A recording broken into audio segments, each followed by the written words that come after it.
Hi students, நாம் இப்போ 11th மேக்ஸ்ல சாப்டர் 8ல எக்ஸாம்பிள் 8.4 பார்க்க போறோம். இங்க பாத்தீங்கன்னா ஒரு வெக்டர் கொடுத்துருக்காங்க. அதனுடைய யூனிட் வெக்டர் என்னன்னு கேக்குறாங்க, கண்டுபிடிக்கலாம். இப்போ கொடுத்துருக்கிற வெக்டரை ஏ வெக்டர்னு எடுத்துக்கிறோம். அப்போ A vector equal to 5i cap minus 3j cap plus 4k gap.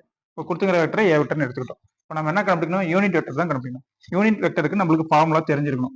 Unit வெக்டர்னா a cap equal to a vector divided by modulus a vector. இதுதான் யூனிட் வெக்டர்னுடைய ஃபார்முலா. இப்போ மாடுலஸ் a vector கண்டுபிடிக்கலாம். இப்போ modulus a vector equal to square root of என்ன பண்ணோம், i j k னுடைய காம்போனன்ட்ஸை ஸ்கொயர் பண்ணுவோம். i யோட காம்போனன்ட் 5. இப்போ 5 ஸ்கொயர் பண்ணீங்கன்னா 5 ஸ்கொயர்.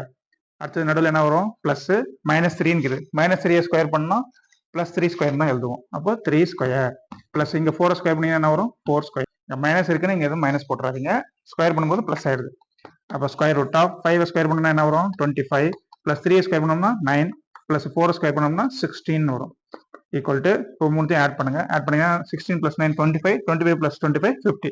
அப்போ நமக்கு என்ன கிடைக்கும், ரூட் 50 அப்படின்னு கிடைக்கும். மாடுலஸ் ஏவோட வேல்யூ என்னது, ரூட் 50. அப்போ யூனிட் வெக்டர் தான் கேட்குறாங்க, சரிங்களா. இப்போ unit vector equal to a vector divide by modulus a vector, சரிங்களா. அப்போ a cap equal to a vector நம்ம அப்படியே எழுதிக்கலாம். கொடுத்துங்கிறது ஏ வெக்டர் எழுதிங்க. இப்போ 5i cap minus 3j cap plus 4k cap அப்படி எழுதிட்டீங்க. Divided by modulus a vector இப்பதான் நம்ம கண்டுபிடிச்சோம், என்னது, ரூட் 50. இந்த ரூட் 50 அப்ளை பண்ணுங்க. ரூட் 50 இதான் ஏ கேப், சரிங்களா. இதான் வந்து யூனிட் வெக்டர். ஒரு இம்பார்ட்டன்ட் 2 மார்க், நல்லா படிச்சீங்க, வெரி வெரி இம்பார்ட்டன்ட், சரிங்களா. Okay students.